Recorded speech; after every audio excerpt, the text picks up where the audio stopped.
नमस्कार, आप देख रहे हैं IBC 24। मैं हूं आप सभी के साथ रचना नितेश और छत्तीसगढ़ की खबरों के इस बुलेटिन में आप सभी का बहुत बहुत स्वागत है। रुक करेंगे खबरों का। छत्तीसगढ़ की प्रदेश प्रभारी डी पुरंदेश्वरी और सह प्रभारी नितिन नबीन ने जिला प्रभारी, जिला अध्यक्ष और भाजपा विधायक दल की एक बैठक ली। इन बैठकों में प्रदेश प्रभारी ने नेताओं को साथ मिलकर चलने के निर्देश दिए हैं, तो वहीं युवा मोर्चा प्रभारी और अध्यक्ष की क्लास लेते हुए इसकी नियुक्तियों को लेकर हो रहे विवाद को तत्काल दूर करने के निर्देश भी दिए। छत्तीसगढ़ की प्रदेश प्रभारी डी पुरंदेश्वरी और सह प्रभारी नितिन नबीन ने शनिवार को भाजपा कोर ग्रुप और रविवार को जिला प्रभारियों, जिला अध्यक्ष और भाजपा विधायक दल की बैठक ली। इन बैठकों में लगातार सत्ता पक्ष के खिलाफ और भाजपा संगठन को मजबूत करने की रणनीति तैयार की गई। भाजपा की प्रदेश प्रभारी डी पुरंदेश्वरी ने मीडिया से चर्चा करते हुए कहा कि जो कार्य योजना पहले बनी थी उसकी समीक्षा हुई है और आगामी रणनीति भी बनी है। संगठन के विभिन्न मोर्चों में नियुक्तियों में विवाद के मसले पर भी प्रदेश प्रभारी ने कहा कि अगर संगठन में कुछ कमी भी है तो पार्टी के भीतर ही बात की जा रही है। उन्होंने कहा कि नियुक्तियों पर अलग अलग लोगों की राय को लेकर बात हुई। ये हमारे घर का मसला है और हम बात करेंगे। इस पर प्रदेश के सीएम को टिप्पणी करने की जरूरत नहीं है। भाजपा के पूर्व मंत्री अजय चंद्राकर के प्रदेश महामंत्री भूपेंद्र समन्नी को फटकार लगाने के वायरल वीडियो के मामले में बोलने से बचते हुए उन्होंने कहा कि सोशल मीडिया को कोई नहीं रोक सकता। वहीं सरकार पर निशाना साधते हुए कहा कि जिस उम्मीद से लोगों ने कांग्रेस को वोट दिया था वो उम्मीद टूटी है और भाजपा सदन से सड़क तक की लड़ाई लड़ेगी। जैसे हमें बूथ कमिटीज़ पे ध्यान देनी थी, हमारे मोर्चों पे ध्यान देनी थी, उन सभी पे थोड़ा समीक्षा हुई है और आगामी कार्यक्रम क्या होना इन पे भी थोड़ी बातचीत हुई है और असेंबली भी शुरू होने वाली है, इसलिए मुद्दे कैसे उठाना, कौन से मुद्दे पे थोड़ा प्रायोरिटी देना, इन सब पे थोड़ा चर्चा हुई। नेता प्रतिपक्ष धर्मलाल कौशिक ने बताया कि भाजपा विधायक दल की बैठक में विधानसभा में स्थगन और ध्यानाकर्षण के विषयों पर चर्चा हुई। 22 फरवरी से शुरू होने वाला विधानसभा का बजट सत्र हंगामेदार होगा। प्रदेश में कानून व्यवस्था को लेकर सत्ता पक्ष को घेरने की तैयारी है। भाजपा ने प्रदेश भर में घटी आपराधिक घटनाओं की सूची बना रखी है। पूर्व मुख्यमंत्री रमन सिंह ने कहा कि बजट में जीरो बजट की स्थिति आने वाली है क्योंकि स्टेट केवल कर्ज के बोझ से दबा है। आने वाले विधानसभा सत्र, इस सत्र को लेकर के मुख्य रूप से उसमें जो चर्चा उठाई जाएगी कि क्या क्या विषय हो सकते हैं, स्थगन का क्या मामला हो सकता है, ध्यानाकर्षण का क्या हो सकता है, विषयों पर चर्चा हुई। बजट में जीरो बजट की स्थिति आने वाली है। स्टेट न केवल कर्ज के बोझ से लगी है, बाकी सारे डेवलपमेंट के काम पूरे ठप हो गए हैं। एक बड़ा मुद्दा वो भी रहेगा। बैठक में प्रदेश सरकार के खिलाफ धान खरीदी के मुद्दे और कानून व्यवस्था को लेकर प्रदेश स्तरीय धरना प्रदर्शन की रणनीति तैयार की गई।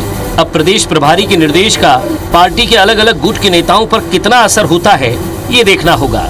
राजेश मिश्रा, IBC 24, रायपुर। भारतीय जनता पार्टी के प्रभारी और बिहार के नवनियुक्त मंत्री नितिन नबीन ने कहा कि संयुक्त परिवार में हर लोगों की अलग अलग राय होती है। सबसे बातचीत कर सारी नाराजगी दूर कर ली जाएगी। सभी जिला प्रभारी, जिला अध्यक्ष और भाजपा विधायक दल की बैठक के बाद हमारे संवाददाता राजेश मिश्रा ने नितिन नबीन से खास बात की। छत्तीसगढ़ के सह प्रभारी और बिहार के मंत्री नितिन नबीन जी हमारे साथ मौजूद हैं। आज यहाँ पर आए, बैठकों का दौर हुआ। नियुक्तियों को लेकर थोड़ी सी नाराजगी है, खासकर युवा मोर्चा और महिला मोर्चा को लेकर। आप लोगों के पास भी शिकायत पहुंची थी, किस तरह से लेते हैं? देखिए, सभी परिवार में सभी तरह के लोगों की राय रहती है। बड़ा परिवार है, सबके मन का विषय रहता है, सभी को समाहित हम लोग करेंगे और निश्चित रूप से परिवार के अंदर बैठकर इन सारे विषयों का जो सुझाव है उन सुझाव को हम इंक्लूड करेंगे। लेकिन ये मानिए कि पार्टी की जो मुख्य विषय है कि हम अपने पार्टी के कार्यक्रमों को लेकर नीचे जाएं, सरकार की कमियों को पर उनको घेरने का काम करें। लगातार भूपेश बघेल जो छत्तीसगढ़ के साथ धोखा कर रहे हैं, उनके धोखा पर सरकार को पूरी तरह से सड़क और सदन में घेरने की योजना बनी है और हमारे विधायक जहां सदन में इस सरकार को घेरेंगे, वहीं हमारे कार्यकर्ता, हर एक मोर्चा और पार्टी के लोग सड़क पर इसके लिए प्रदर्शन करते हुए। एक चीज है, अब आज विधायकों की आपने बैठक ली, विधायक दल की बैठक, वो टिप्स दिया है क्योंकि बजट सत्र है, काफी महत्वपूर्ण बजट सत्र है। देखिए, काफी अनुभवी विधायक लोग हैं। ठीक है, हमारी संख्या कम है, पर अनुभव की दृष्टि से हमारे सभी विधायक काफी प्रभावी हैं और उनको पूरी तरह से है। और मुझे लगता है कि जिस प्रकार से उन्होंने पिछले सदन में किया है, इस बार और प्रभावी ढंग से करेंगे।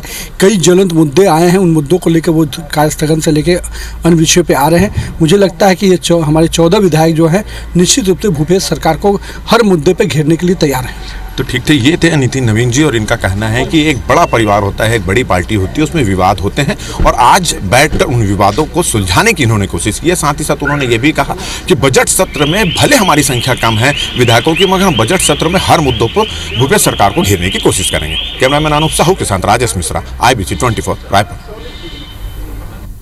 कांग्रेस के राष्ट्रीय सचिव व असम प्रभारी विकास उपाध्याय ने राहुल गांधी की सभा को असम की जनता के लिए कई मायने में महत्वपूर्ण बताया। उन्होंने कहा कि राहुल गांधी ने असम की जनता जो चाहती है वो बोला है। CAA को लेकर जिस तरह से राहुल गांधी ने मंच से हुंकार भरी है और कहा है कि असम में कांग्रेस सरकार में आने पर इसे कभी भी लागू नहीं करेगी, ये घोषणा भाजपा के लिए बड़ी चुनौती साबित होगी। इसलिए कि PM मोदी और अमित शाह जिस CAA को लेकर असम के लोगों के बीच मत का ध्रुवीकरण की सोच रहे थे, उस पर अब पानी फिर चुका है। चाय बागान के मजदूरों को 365 रुपए प्रतिदिन देने की राहुल गांधी की घोषणा से भाजपा के सत्ता में लौटने के सारे रास्ते बंद हो जाएंगे। राहुल गांधी ने शिवसागर जिले के शिवनगर बोर्डिंग फील्ड से चुनावी अभियान की शुरुआत करते हुए रैली को संबोधित किया।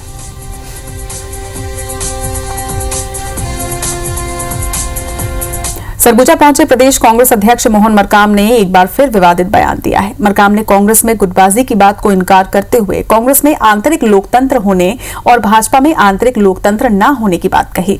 उन्होंने कहा कि बीजेपी में RSS की बात सुनी जाती है। मोहन मरकाम ने कहा कि केंद्र सरकार ने 60 लाख मीट्रिक टन चावल लेने की बात कही थी। अब तक सिर्फ 24 लाख मीट्रिक टन चावल जमा किए जाने का ही आदेश दिया गया है और ऐसे में शेष चावल अगर जमा नहीं होता तो प्रदेश सरकार पर 2500 करोड़ का अतिरिक्त बोझ पड़ेगा। भाजपा प्रदेश प्रवक्ता अनुराग सिंहदेव ने पलटवार करते हुए कहा कि मरकाम कांग्रेस में गुटबाजी की चिंता करें, भाजपा पर टिप्पणी की जरूरत नहीं।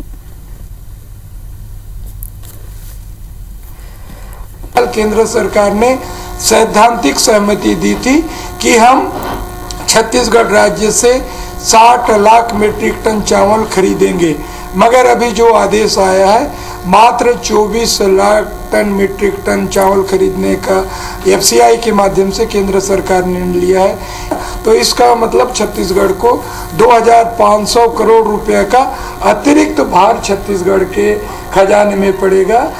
कांग्रेस अध्यक्ष मोहन मरकाम कांग्रेस के अंदर की बात सोचे, भारतीय जनता पार्टी की चिंता करने की आवश्यकता कांग्रेस को नहीं है।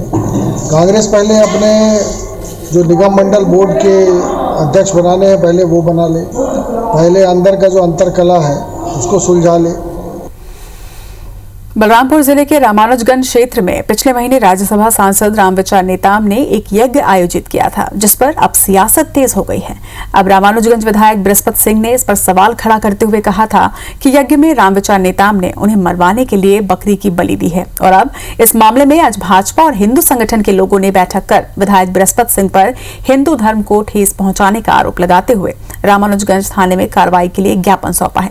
दरअसल विधायक बृहस्पति सिंह ने रामविचार नेताम पर यज्ञ में तांत्रिक पूजा कराने का आरोप लगाया और कहा था कि उन्होंने 8 बकरों की बलि दी है।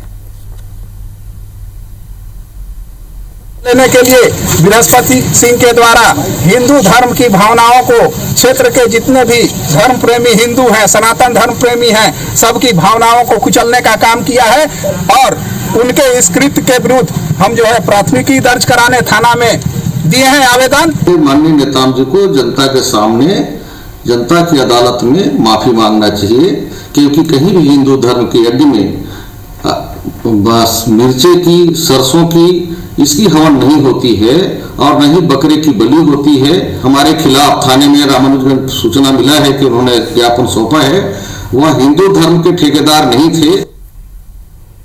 छत्तीसगढ़ में कोरोना वैक्सीनेशन को लेकर कांग्रेस भाजपा में ट्वीट वॉर चल रहा है। इस मुद्दे को लेकर प्रदेश के पूर्व CM रमन सिंह और स्वास्थ्य मंत्री TS सिंहदेव के बीच ट्वीट वॉर जारी है। पहले रमन सिंह ने वैक्सीनेशन को लेकर एक ट्वीट कर लिखा कि केंद्र की हर योजना और हर निर्णय में कांग्रेस सरकार अड़ंगा लगाकर आखिर किसे खुश करना चाह रही है। उन्होंने ये भी लिखा कि क्या राहुल गांधी जी चाटुकारिता करने पर नंबर ज्यादा देते हैं। इसके साथ ही रमन के इस ट्वीट पर पलटवार करते हुए स्वास्थ्य मंत्री TS सिंहदेव ने एक के बाद एक 6 ट्वीट किए हैं। उन्होंने लिखा कि आदरणीय रमन सिंह जी, आपके शब्दों के चयन स्वयं ही केंद्र सरकार की भक्ति से सुशोभित हैं, अन्यथा अपने प्रदेश के लोगों के स्वास्थ्य के ऊपर आप केंद्र के त्रुटिपूर्ण नीतियों के बचाव में नहीं आते।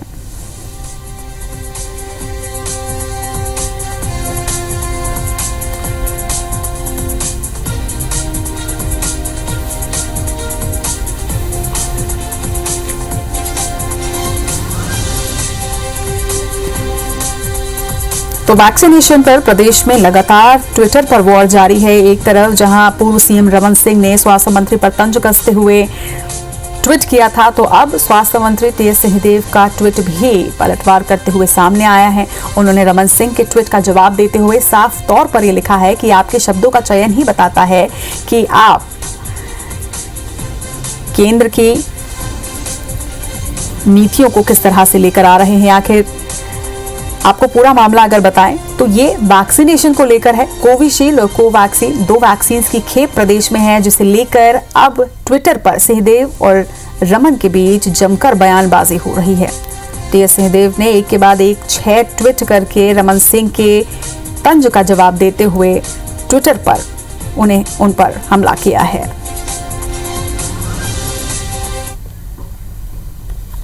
रायपुर में एक बार फिर से बीएसयूपी और प्रधानमंत्री आवास योजना के मकानों के नाम पर 100 से अधिक परिवारों से ठगी का मामला उजागर हुआ है। पता चला कि ठग गैंग ने न सिर्फ गरीबों से मकान बुक करने के नाम पर 25,000 रुपए जमा करवाए हैं, बल्कि अवंती विहार के पीछे विजयनगर में 100 से अधिक परिवारों से सवा लाख रुपए भी जमा करवा लिए हैं। ठगी का आंकड़ा लगभग 2 करोड़ रुपए तक पहुंच चुका है, जिसके बाद से गैंग के 4 आरोपी फरार हैं।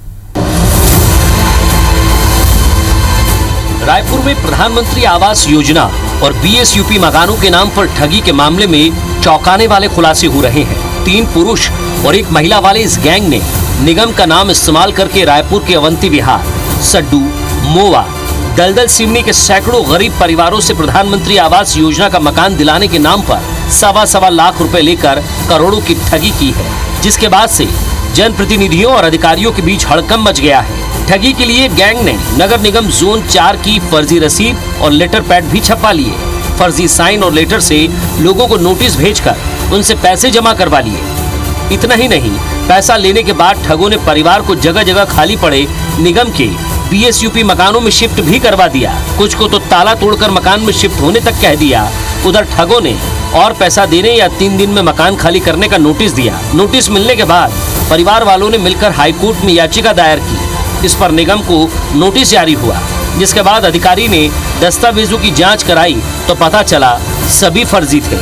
और फर्जी टोकन दे के ये भी बोला गया था कि आपको मकान ताला तोड़ के मकान के अंदर रहना है, कब्जा करना है। सबसे पहले 50,000 रुपये जमा कर बोले, उसके जमा करने के बाद में रसीद आपको मिलेगा 25,000 टोकन के। उसके बाद 80,000 जमा करना पड़ेगा।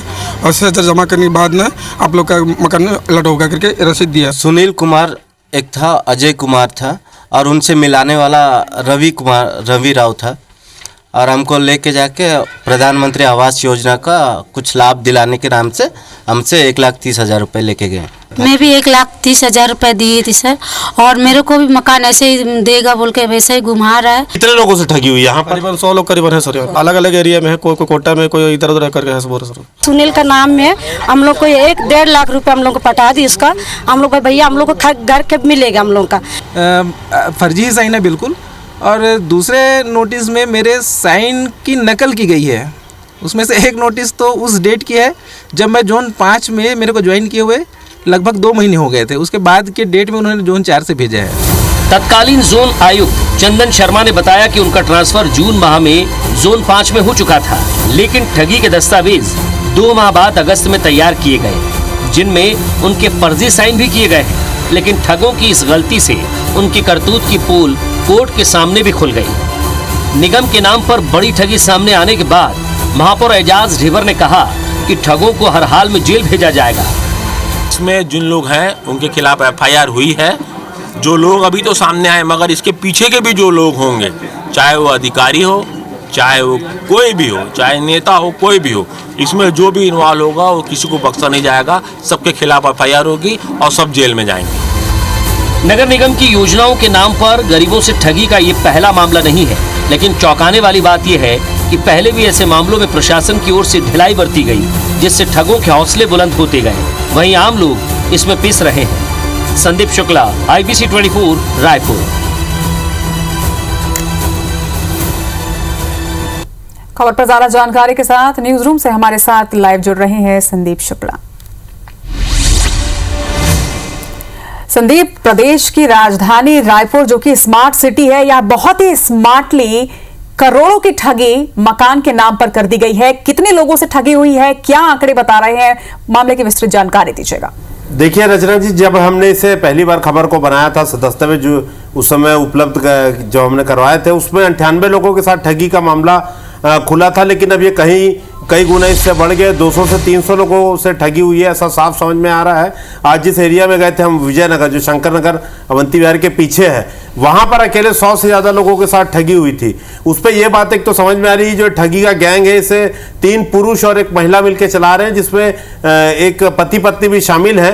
ये जो है अपने आप को खुद को एक बड़े कांग्रेसी नेता के बंगले का कर्मचारी बताते हैं और उनके लेटर पैड पे ये काम कराने का पूरा दावा करते हैं। इसकी बाकायदा सारी चीज़ों की रिकॉर्डिंग है। तो ये खुद को कहीं ना कहीं कांग्रेसी नेता का खास आदमी बताकर इस ठगी को जो इन्होंने जो है अंजाम दिया है। और इसमें एक बहुत बड़ी लापरवाही कोतवाली पुलिस के तरफ से भी हुई है। आपको बता दें कि कुछ महीने पहले ऐसे ही ठगी का मामला जब सामने आया था, तो नगर निगम ने कोतवाली थाना पुलिस में एक आवेदन दिया था कि इसकी जांच की जाए, लेकिन कोतवाली पुलिस ने इस पर कोई जांच नहीं की। उल्टा वो नगर निगम से अन्वेषण, मतलब जांच करके जो अपराधी है या आरोपी है उसकी पहचान उजागर करने के लिए नगर निगम के अधिकारियों को कहा गया।